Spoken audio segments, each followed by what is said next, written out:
आज के सेशन के अंदर हम लोग इवेंट्स मैनेजर को डिस्कस करेंगे, इसके पीछे के तमाम कॉन्सेप्ट्स को समझेंगे और फिर कन्वर्जन एपीआई और फेसबुक पिक्सल को अपने स्टोर के साथ अटैच करेंगे। जैसे कि आपको फेसबुक ने एड्स मैनेजर एक जगह दिया है कि जहां पर आप अपने एड्स को मैनेज करते हैं, वैसे ही इवेंट्स मैनेजर एक जगह फेसबुक ने आपको दी है कि जहां पर आप अपने इवेंट्स को मैनेज करते हैं। जब आप इवेंट्स मैनेजर के ऊपर आते हैं तो आपको कुछ इस तरह का इंटरफेस नजर आता है। अपने राइट साइड के ऊपर ये आपको तमाम इवेंट्स नजर आ रहे होते हैं पर डे के हिसाब से। यहाँ आप इवेंट्स को ऐड कर सकते हैं, रिमूव कर सकते हैं, ये सारी चीजें आप अपने इवेंट्स के साथ यहाँ कर सकते हैं। और फिर आपको लेफ्ट कॉलम के ऊपर ये डेटा सोर्सेस, कस्टम कन्वर्जन और ये पार्टनर इंटीग्रेशन का ऑप्शन मिलता है। तो इसके ऊपर अभी मैं आपको कुछ कॉन्सेप्ट्स क्लियर कर दूं, उसके बाद में वापसी आके यहाँ पर और चीजें एक्सप्लेन करता हूँ एक एक करके सबको।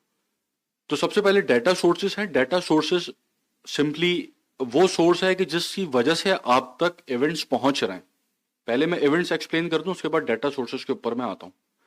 एक फेसबुक यूजर के पास जब आपका ऐड जाता है तो उस ऐड को देखने से लेकर आपकी प्रोडक्ट को परचेस करने तक की एक जर्नी है जिसको आप परचेस फ्लो बोलते हैं। वो फेसबुक यूजर कवर करता है डिफरेंट स्टेप्स के ऊपर। जैसे कि ये ऐड अगर मैंने देखा है किसी पेज का, तो मैं यहाँ पर इस ऐड के साथ रिएक्ट कर सकता हूँ, इस ऐड के ऊपर कमेंट कर सकता हूँ, इस ऐड को शेयर कर सकता हूँ, मैं इसके कॉल टू एक्शन पे क्लिक कर सकता हूँ, शॉप नाउ पे मैं इसकी वेबसाइट लोड कर सकता हूँ, मैं इसका प्रोडक्ट पेज विजिट कर सकता हूँ, उसके बाद मैं इसको ऐड टू कार्ट कर सकता हूँ, ऐड टू कार्ट करने के बाद चेकआउट कर सकता हूँ, चेकआउट करने के बाद ऑर्डर प्लेस कर सकता हूँ या फिर परचेज कर सकता हूँ। इसकी वेबसाइट के और डिफरेंट पेजेस हैं, अबाउट अस पेज हो गया, ये सारे पेजेस में विजिट कर सकता हूँ। डिफरेंट बटन्स होंगे इसकी वेबसाइट के ऊपर, उन बटन्स के ऊपर मैं क्लिक कर सकता हूँ। तो ये सारी चीजें जो भी मैं एक ऐड देखने के बाद एक वेबसाइट के साथ कर रहा हूं, उसको फेसबुक इवेंट कहती है। कि अगर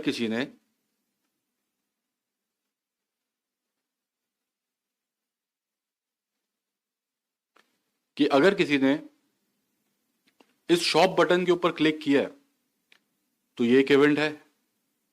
अगर किसी ने प्रोडक्ट देख लिया है, प्रोडक्ट पेज विजिट कर लिया है, ये एक इवेंट है। ठीक है, अगर किसी ने ऐड टू कार्ट कर लिया है, ये एक इवेंट है। चेकआउट कर लिया है, वो एक इवेंट है। परचेज कर लिया, वो एक इवेंट है। तो ये जितने भी स्टेप्स आप किसी वेबसाइट के साथ परफॉर्म कर रहे हैं, वो उन तमाम स्टेप्स को फेसबुक इवेंट का नाम देती है। और इन इवेंट्स की ट्रैकिंग बहुत इंपॉर्टेंट है। अगर ये इवेंट्स के आपका ऐड देखने के बाद एक यूजर, फेसबुक का यूजर आपकी वेबसाइट के साथ किस तरीके से उसके ऊपर बिहेवियर क्या है, अगर ये आप ट्रैक नहीं करेंगे या आपको पता नहीं चलेगा तो कभी भी आपके एड्स अच्छा परफॉर्म नहीं कर पाएंगे।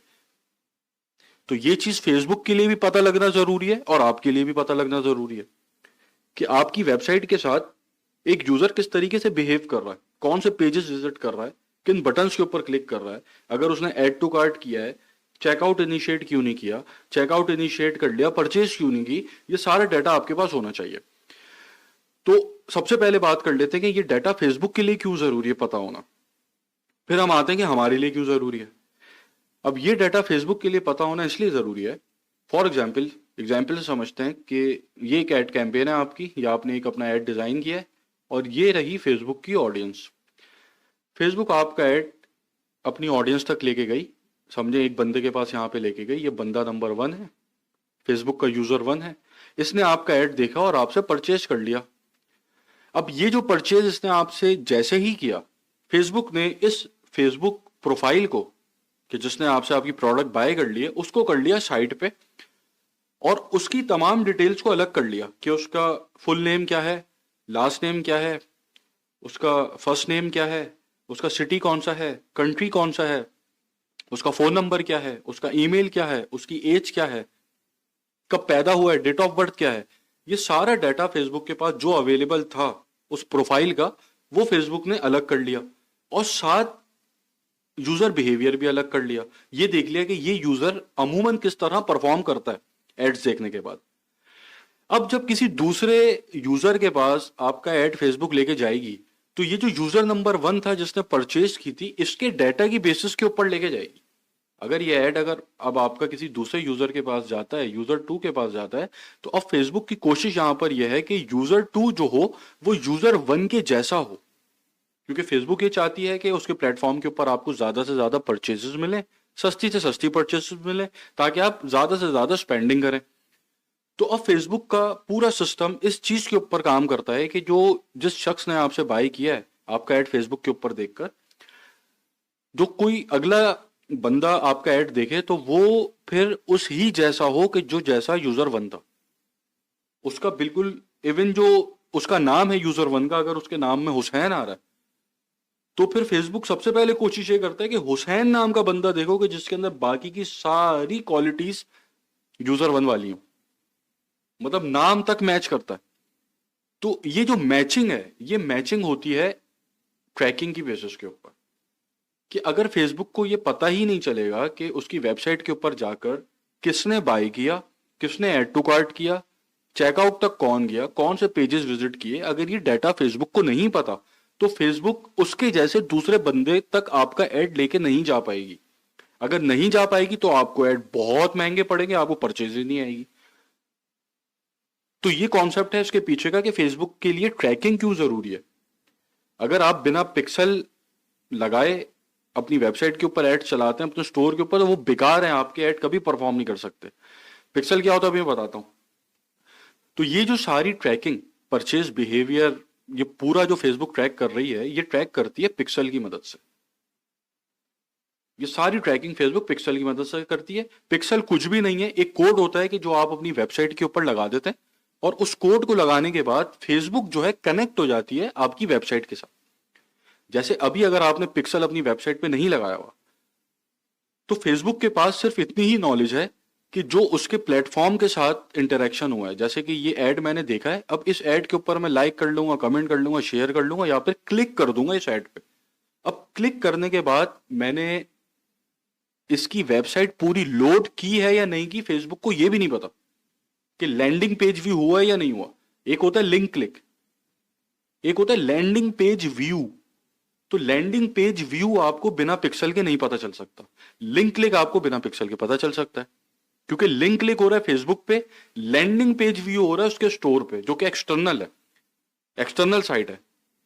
तो अगर आप यहां पे फेसबुक का पिक्सल लगाएंगे तब फिर फेसबुक कनेक्ट हो जाएगी आपके स्टोर के साथ, और फिर पूरा ओवरऑल बिहेवियर एक फेसबुक यूजर का आपके स्टोर के साथ किस तरह का है, वो फिर फेसबुक उसको बआसानी ट्रैक कर पाएगी, फेसबुक फेसबुक पिक्सल की मदद से। और साथ फिर हम कन्वर्जन एपीआई का भी इस्तेमाल करते हैं ताकि हमारी एक्यूरेसी बढ़े और हमें एक्यूरेट रिजल्ट्स मिले। क्योंकि अगर रिजल्ट यहाँ पे ट्रैकिंग सही नहीं हुई, जैसे यहाँ मैंने आपको एग्जाम्पल दी थी कि अगर फेसबुक ने सही ट्रैक नहीं किया कि कौन से बंदे ने उसे परचेज की है नहीं की, तो उसके जैसे दूसरे बंदे तक आपका ऐड नहीं पहुंचेगा, उसके जैसे दूसरे बंदे तक आपका ऐड नहीं पहुंचेगा तो ऐड आपको महंगे पड़ेंगे, आपको आपकी परचेज की कॉस्ट बहुत बढ़ जाएगी। तो ये आपकी ट्रैकिंग जो हो रही होती है, ये आपका फेसबुक पिक्सल करता है जो आप अपनी स्टोर के साथ अटैच करते हैं। तो ये तो थी मेटा साइट कि ट्रैकिंग फेसबुक के लिए क्यों इंपॉर्टेंट है।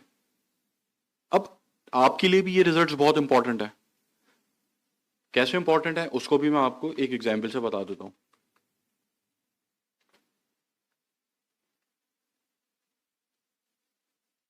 ये आपने अपने दो एड्स बनाए, इन दो एड्स बनाने के बाद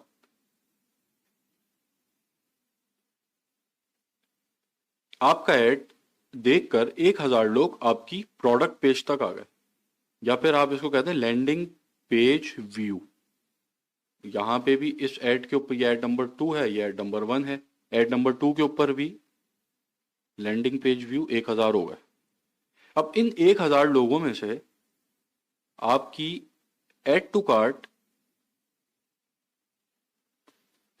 किया 300 लोगों ने, लैंडिंग पेज व्यू 1000 थे, और यहां पे ऐड टू कार्ट किया, गंदी राइटिंग के लिए मैं माजरत चाहता हूं, यहां पर ऐड टू कार्ट किया 500 लोगों ने।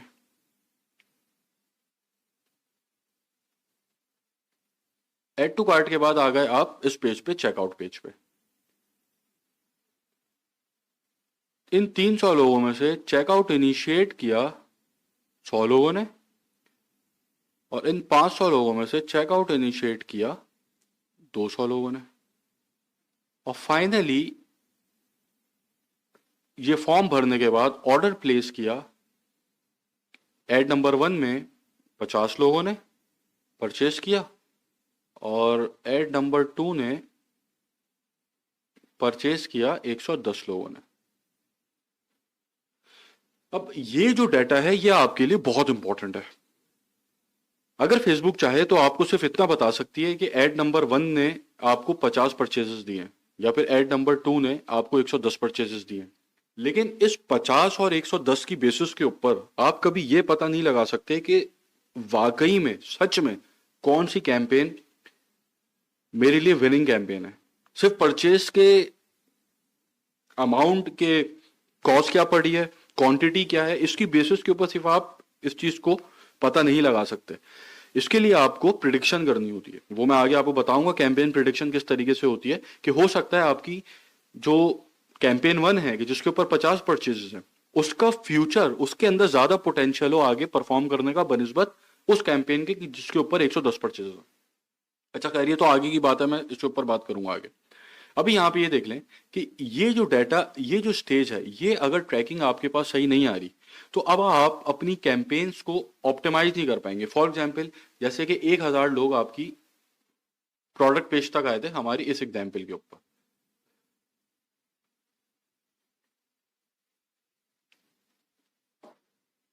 एक 1000 लोग इस पेज तक आए थे, ठीक है। आपको फेसबुक ने बताया, पिक्सल ने, कि 1000 लोग आपकी वेबसाइट के ऊपर आए, उसमें से एड टू कार्ट बटन के ऊपर क्लिक किया सिर्फ 300 लोगों ने। तो अब आप यहां पे अपने आप से सवाल पूछेंगे कि क्यों 1000 में से सिर्फ 300 लोगों ने ही एड टू कार्ट बटन के ऊपर क्लिक क्यों किया। अब मैं ऐसा यहां पे क्या करूं कि इस पेज के ऊपर 1000 लोग आ रहे हैं तो 500-600 लोग एड टू कार्ट पे जाएं। जितनी यहां पर एड टू कार्ट ज्यादा होंगे उतने चेकआउट ज्यादा होंगे, चेकआउट ज्यादा होंगे उतनी परचेजेस ज्यादा होंगी। तो अब ये मैंने एक पॉइंट स्टेज पकड़ ली है जो कि ये वाली स्टेज थी, इसको आप स्टेज 1 कहते हैं। कि 1000 लोगों को अब मैं यहां पर ऐसा क्या डालूं कि जिसकी वजह से मेरे एड टू कार्ट बढ़े। क्या डालना है ये सारी चीजें हम आगे इसके ऊपर प्रॉपर हमारे सेशंस होंगे, उसको छोड़ दें। अभी यहां सिर्फ सोचें कि यहां मैं क्या ऐसा डालूं कि यहां 1000 में से 300 से ज्यादा लोग एड टू कार्ट करें। या एड टू कार्ट कर लिया,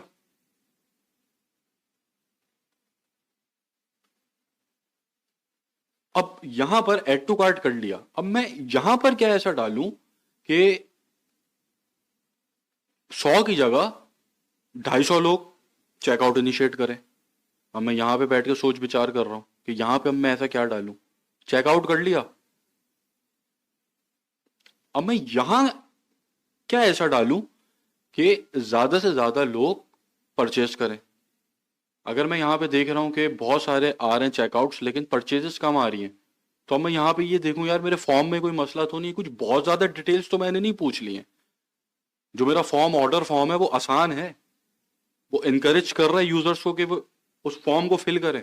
बहुत सारी चीजें होंगी जो हम आगे सीखेंगे उसके अंदर, लेकिन आप इस स्टेज के ऊपर अब अपना एनालिसिस करेंगे कि यहां पर मैं ऐसा क्या बताऊं, यहां पर मैं ऐसी क्या इंफॉर्मेशन डालूं, यहां पर मैं ऐसा क्या दिखाऊं कि जिससे मेरी परचेजेस बढ़े। तो ये डिफरेंट एनालिसिस आपको डिफरेंट स्टेजेस के ऊपर करने होते हैं कि जिससे आप अपने एड्स को और अच्छा परफॉर्म करा सकते हैं।